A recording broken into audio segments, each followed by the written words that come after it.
विभुक्त शक्ति,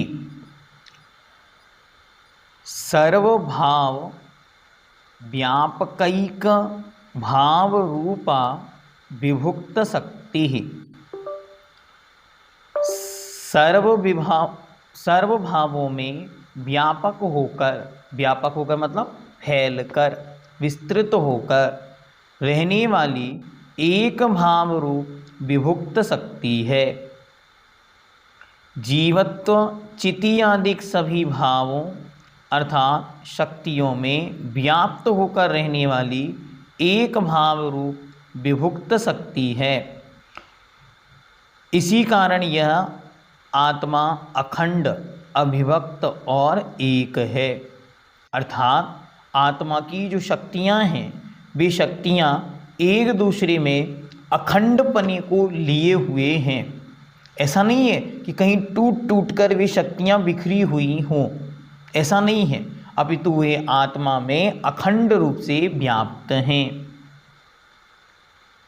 अखंड प्रताप और स्वतंत्रता से संपन्न होना जिसका लक्षण है वह विभुक्त शक्ति है। विभुक्त शक्ति किस प्रकार से कार्य करती है? तो आत्मा में एक ऐसी शक्ति भी है, शक्ति विद्यमान है जो कि स्वयं तो सभी भावों शक्तियों में व्याप्त है ही, साथ ही इसका रूप सभी शक्तियों में होने से सभी शक्तियां भी एक दूसरे में व्याप्त हैं। एक तो वह शक्ति स्वयं सर्वशक्तियों में व्याप्त है और उसके होने से सब शक्तियां एक दूसरे में व्याप्त हैं। अर्थात वह शक्ति से पुंज, एक प्रकार का पुंज जैसे है, तो वह अनंत शक्तियां उसमें परस्पर उपस्थित हैं। शक्तियों के परस्पर भिन्न होने पर भी इस शक्ति के कारण वे शक्तियाँ परस्पर एक दूसरे में व्याप्त हैं। इसी कारण यह आत्मा अखंड है, अविभक्त है और एक है। अर्थात यह अलग अलग नहीं हुई, अपितु वह सर्व रूप में स्थित है। जैसे हम अच्छी तरह यदि देखें तो किसी भी अवस्था में, चाहे वह निगूढ़ अवस्था से लेकर सिद्ध परमात्मा अवस्था तक हम जाएं, तो किसी भी अवस्था में आत्मा खंड खंड नहीं होती, बिखरती नहीं है, टूटती नहीं है। यहाँ तक कि अगर हम नरक में जब स्थिति देखते हैं कि वहाँ तिल तिल खरे दे के खंड, असुर भिड़ा में दुष्ट प्रचंड, तो वे असुर शरीर के टुकड़े टुकड़े कर देते हैं, तब भी वह आत्मा अविभक्त रहती है, टूटती नहीं है, अलग नहीं होती, भिन्न नहीं होती।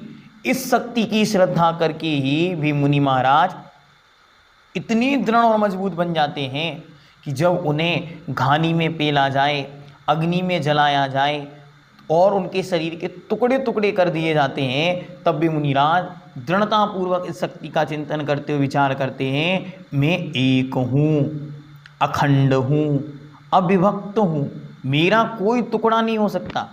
शरीर जो पुद्गल की पर्याय है ये टूट रही है, ये इसके खंड खंड हो रहे हैं, मेरा कोई खंड होने वाला नहीं, क्योंकि मैं अखंड आत्म द्रव्य हूँ। और वह आत्म तत्व कैसा है? वो अनंत शक्तियों का पिंड, पुंज है। और बार बार चिंतन करता है, एको हम निर्ममः शुद्धो ज्ञानी योगिंद गोचरा। बार बार इस पंक्ति को याद करना है। और भगवान कुंद देव यदि आपको याद होते हैं तो भगवान कुंद देव को याद करना। वो क्या कहते हैं? अहमिको खलु शुद्धो दंसनान मय्यो सदा रूबी नवि अत्थि मज्ज किंचवी अन्नम परमाणु मित्तम्पी।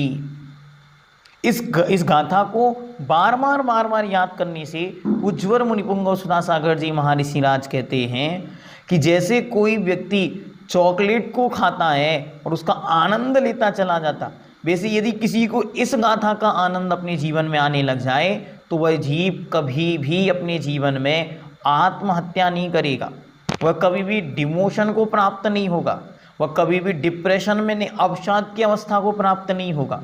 क्यों? उसे ये बोध हो गया है मैं एक हूँ, मैं अखंड हूँ और मैं अविभक्त हूँ।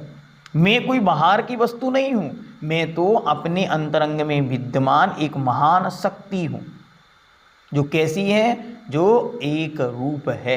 इसलिए अहम इक्को, मैं एक हूँ। इसका बार बार चिंतन करने को भगवान पूज्यपाद देव ने स्टोपदेश में, भगवान कुंद देव ने पूज्य ग्रंथराज समय सार में इनकी बार बार रिपीटेट करने के लिए कहा कि इनका रिपीटेशन हमें मजबूत और सशक्त बनाता है। इन शक्तियों के अध्ययन का फल यही है कि हम पावरफुल बने। कुंद देव की गाथा का अर्थ अच्छी तरह देखें। अहम इक्को, मैं एक हूँ, खलु शुद्धो निश्चय से शुद्ध हूँ। ध्यान से, मैं एक हूँ, निश्चय से शुद्ध हूँ। दंसनान मय्यो, दर्शन और ज्ञान से युक्त हूँ। सदा अरूपी, और हमेशा अरूपी हूँ, अर्थात मुझ में स्पर्श, रस, गंध, वर्ण आदि नहीं पाए जाते। मैं इन सबसे रहता हूँ। और अगली पंक्ति में तो बहुत महत्वपूर्ण बात कही, नवि अत्थि मज्ज किंचवी अन्नम परमाणु मित्तम्पि, एक परमाणु मात्र भी मेरा अन्न नहीं है। एक परमाणु मात्र भी, मैं तो एक हूँ। इसलिए बार बार जब आपको बाहर वालों से लगे, डिप्रेशन में चले जाते कैसे, सोच सोच के इसने धोखा दे दिया, मैं तो इसे अपना मानता था, अरे ये सब तो मेरे ही हैं, फिर ये क्यों मुझे छोड़ के चले गए। तो बार बार चिंतन करने से कि मैं एक हूँ, दृढ़ता आएगी, मजबूती आएगी, और बाहर वालों से दूर हटने पर भी वियोगजन्य दुख और डिप्रेशन और अवसाद और दुख, शोक, इससे हम बच पाएंगे। इसलिए बार बार ये चिंतन हमको करना चाहिए, मैं एक हूँ। अब मैं किसके सहारे रहूँ? वो जो साथी थे वो हमको छोड़कर चले गए, अब हम कैसे अपना आगे का जीवन व्यतीत करें? उससे अच्छा इस कथा का चिंतन करो, विभुत शक्ति का चिंतन करो कि मैं तो एक हूँ, मैं खंड खंड नहीं हूँ, टुकड़ी में नहीं हूँ। इसलिए मैं एक हूँ, इसका चिंतन करने से बार बार अपनी आत्मा का स्मरण आएगा और बाहर के शोक, दुख, डिप्रेशन, टेंशन और बाहर की परेशानियों से हम दूर हटेंगे। तो बार बार कल कोई प्रश्न पूछ रहा था, हमको ये विषय समझ नहीं आ रहा, तो मैंने उनको कहा था कुछ नहीं समझना है, बस यही इसको समझना है। क्या करना है? बाहर का कुछ नहीं समझना है, सबको भूल करके बस जो यहाँ पे कहा जा रहा है 5-7 दिन जो शक्तियों का वर्णन चलेगा, उसमें बस आंख बंद करके बस बैठ के शक्तियों को सुनना है कि मेरे पास यह है।